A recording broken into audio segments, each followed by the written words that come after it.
السلام علیکم ورحمۃ اللہ وبرکاتہ۔ الحمد للہ کفا وسلام علی عبادہ الذین اصطفى، اما بعد فاعوذ باللہ من الشیطان الرجیم، بسم اللہ الرحمن الرحیم، اقیموا الصلاۃ وآتوا الزکاۃ۔ محترم بزرگوں اور بھائیوں، پہلے زمانہ کے مسلمان جو بھی کام کرتے تھے ان میں دین اسلام کی پوری جھلک نظر آتی تھی، اور ان کے عمل کو دیکھ کر غیر مسلم بھائی بھی اسلام میں داخل ہو جاتے تھے۔ وہ ہر موقع پر اللہ کے حکموں پر ہی عمل کرتے تھے۔ اللہ کے حکموں میں ہی کامیابی ہے، حفاظت و سکون ہے، اس بات کا ان کو پکا یقین تھا۔ آج کے زمانہ میں اللہ کے بہت سے بندے ایسے ہیں جو اپنے بزرگوں ہی کی طرح عمل کر رہے ہیں۔ ابھی حال ہی میں بھنڈی میں ایک مسلمان تاجر گزرے ہیں جن کے پاس سینکڑوں پاور لوم تھے اور کپڑے بنائی کی کام کرواتے تھے۔ ایک دن کارخانے میں کام کرنے والے آدمیوں نے ان کو آ کر خبر دی کہ شہر میں زبردست آگ لگ گئی ہے، اور وہ آگ ہمارے کارخانے کے بالکل قریب آ گئی ہے، اور خطرہ ہے کہ چند منٹوں میں وہ آگ کارخانے کو بھی جلا کر راکھ کر دے گی۔ سیٹھ صاحب نے اطمینان سے بیٹھے رہے اور کہا کہ فکر نہ کرو، آگ انشاءاللہ ہمارے کارخانے کو نہیں چھوئے گی۔ کام کرنے والے اپنی طرف سے پوری حفاظت کا بندوبست کرتے رہے، لیکن آگ تھی کہ بڑھتی جا رہی تھی۔ کچھ دیر کے بعد ملازم نے آ کر خبر دی کہ واقعی کارخانے میں موجود کپڑوں اور دیگر سامانوں پر آگ کا کوئی اثر نہ ہوا، جبکہ اس کے آس پاس کے مکانات اور کارخانے بری طرح جل گئے۔ سیٹھ صاحب نے اللہ کا شکر ادا کیا اور کہا کہ میں اپنے مال کا ہر سال زکوٰۃ نکال دیتا ہوں، زکوٰۃ نکالنے سے مال محفوظ ہو جاتا ہے، اس پر میرا پکا یقین ہے، اس لیے وہ آگ ہمارے کارخانے کو جلا نہ سکی۔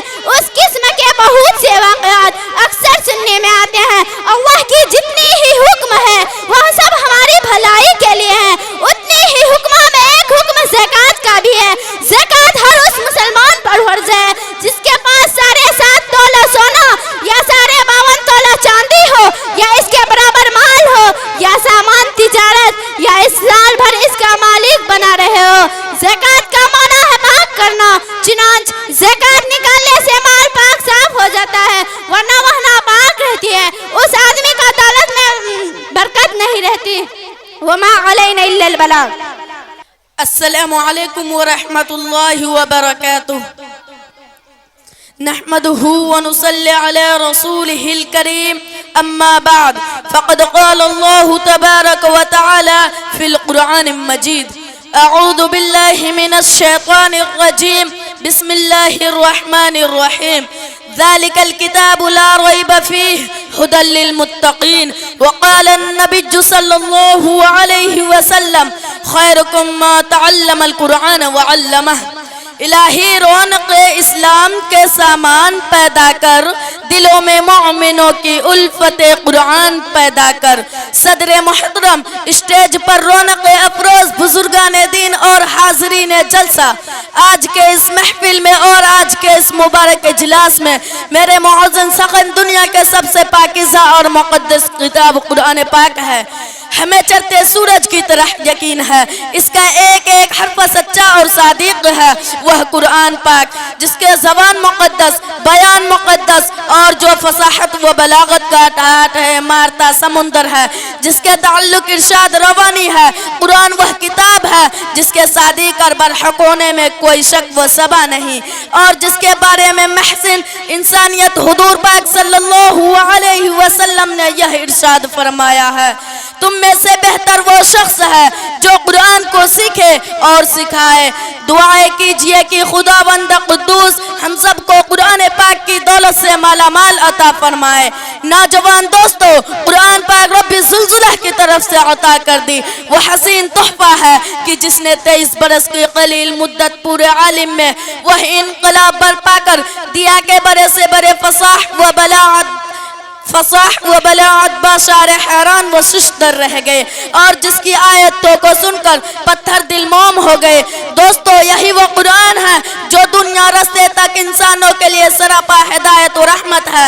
یہی وہ قرآن ہے جس نے رسول کی رسالت کو اعزاز بخشا۔ یہی وہ قرآن ہے جس نے پسماندہ کو تازگی بخشی۔ ہاں یہی وہ قرآن ہے جس کی برکت سے جنات و شیطان کا آسمانوں پر جانا بند ہوا۔ یہی وہ قرآن ہے جس کی برکت سے عزت و رفعت کے شامیانے گر گئے۔ میں اپنا تقریر یہیں سے ختم کرنا چاہتا ہوں۔ وما علینا الا البلاغ۔ الحمد لله الذي علمنا ما لم نكن نعلم والصلاة والسلام على رسول الأكرم وعلى آله أصحابه محترم أما بعد قال الله تعالى أعوذ بالله من الشيطان الرجيم بسم الله الرحمن الرحيم۔ صدر محترم، دوستوں اور بھائیوں، کسی شاعر نے کہا ہے علم وہ دولت ہے جو لٹتی نہیں، خرچ کرنے سے کبھی گھٹتی نہیں۔ محترم بزرگوں، روشنی کسے پسند نہیں؟ سب تاریخ میں مہتاب اندھیرے کمرے میں کی کسے اچھی نہیں لگتی؟ ٹھیک یہی بات علم پر شادی کرتی ہے۔ وہ کون سی چیز تھی جس نے آدم علیہ السلام کو فرشتوں سے افضل بنا دیا؟ وہ کون ایسی طاقت ہے جو انسان کو اشرف المخلوقات بنائی ہوئی ہے؟ وہ علم ہے۔ دوستوں اور بھائیوں، ہم مسلمان اللہ اور اس کے رسولوں پر ایمان رکھتے ہیں۔ واقعہ یہ ہے کہ اگر ہم علم نہیں رکھتے تو ہم مسلمان ہو نہیں سکتے۔ مسلمان اور جاہل رہے، مسلمان اور ان پڑھ ہو یا ہو نہیں سکتا۔ اللہ کی کتاب میں علم کی عظمت جگہ جگہ بیان کی گئی ہے۔ ارشاد برابری تعالی قل هل يستوي الذين يعلمون والذين لا يعلمون انما يتذكر اولو الالباب۔ اس آیت کا ترجمہ ہے کہ کہہ دیجئے کہ اہل علم والا اور نہ جاننے والا برابر ہو سکتا ہے؟ عقل مندی ہی نصیحت پکڑتے ہیں۔ محترم دوستو، علم سے مراد کیا ہے؟ کیا دنیاوی علم یا آخروی علم؟ واقعہ ہے کہ علم کوئی بھی ہو انسان کو عزت دیتا ہے۔ انسان علم ہی سے کمال پاتا ہے۔ فوج، لاؤ لشکر اور مال دولت واقعہ تو عزت نہیں دیتی۔ ہر انسان کو چاہتا ہے کہ وہ علم کے حصول کے لیے سرگرم رہے۔ اگر آپ دنیاوی علم حاصل کرتے ہیں تو آپ دنیا میں کامیاب رہتے ہیں۔ اگر آپ دینی علم حاصل کریں گے تو آپ آخرت کا کامیابی آپ کے قدم چومے گی۔ محترم دوستو، اگر آپ کچھ وقت عقل والے ہیں تو آپ میں کچھ بھی دانش مندی ہے تو آپ علم کے حصول کے لیے دوڑیں۔ وما علینا الا البلاغ۔ السلام علیکم رحمۃ اللہ وبرکاتہ۔ الحمد لله الذي أطعمنا وسكانا وجعلنا من المسلمين وصلي وسلم على سيد المرسلين محمد وعلى آله أصحابه أجمعين وبعد۔ بزم علم کی سرپرست عالی وقار صدر معلمہ صاحبہ محترمہ، سب سے پہلے میرے طرف سے ہدیہ سلام پیش ہے۔ السلام علیکم رحمۃ اللہ وبرکاتہ۔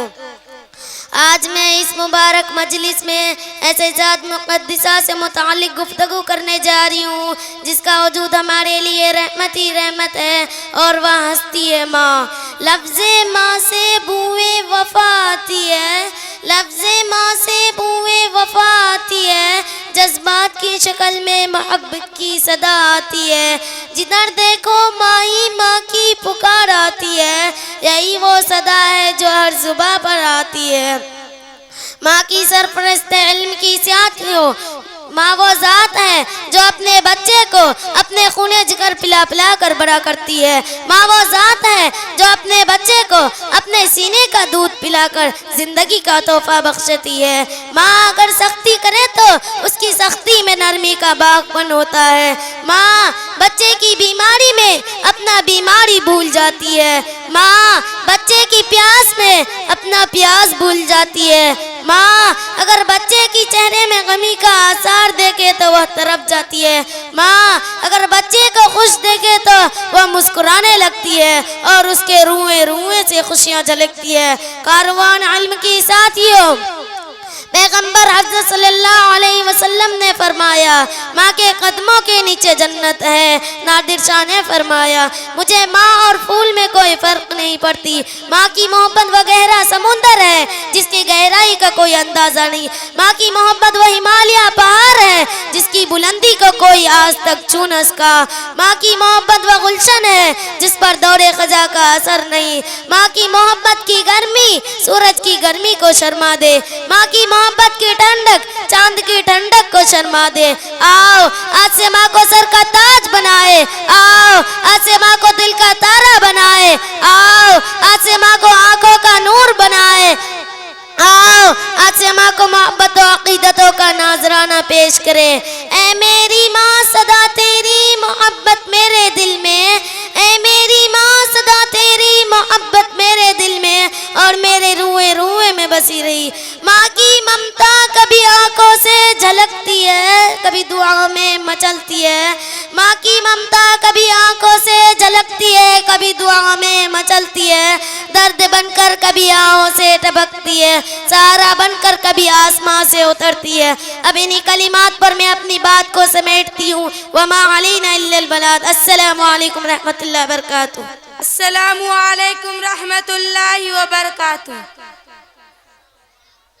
دکھا ماں سعدیوں کا محترم کتنا نرالا ہے.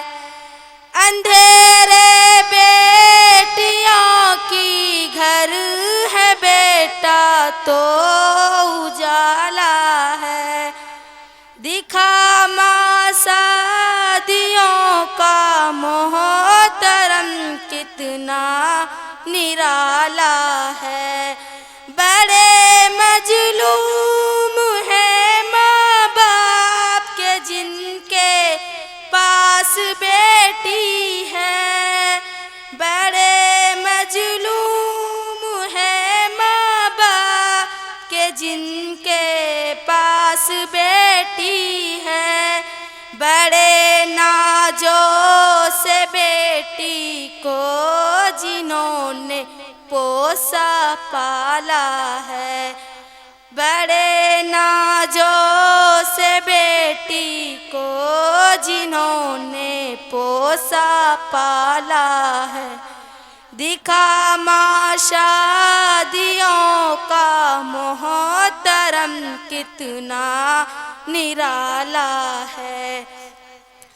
جوان جب ہو گئی بیٹی تو رشتے کی ضرورت ہے. جوان جب ہو گئی بیٹی تو رشتے کی ضرورت ہے. مگر اب لڑکے والوں نے دلوں پر تالا ڈالا ہے. مگر اب لڑکے والوں نے دلوں پر تالا ڈالا ہے. سسکتا ہے کوئی والد تو گھر انجان لگتا ہے. سسکتا ہے کوئی والد تو گھر انجان لگتا ہے. یہ عالم ہے جہالت کا گھروں جیسا نوالا ہے. یہ عالم ہے جہالت کا گھروں جیسا نوالا ہے. دکھا ماں شادیوں کا محترم کتنا نرالا ہے. عجب ہے جہیز کی لالت گھروں میں ڈاکہ ڈالا ہے. عجب ہے جہیز کی لالت گھروں میں ڈاکہ ڈالا ہے. غریبی اور غربت کا نہیں ہے درد سینے میں. غریبی اور غربت کا نہیں ہے درد سینے میں. یہ عالم ہے جہالت کا جہے ویسا نوالا ہے.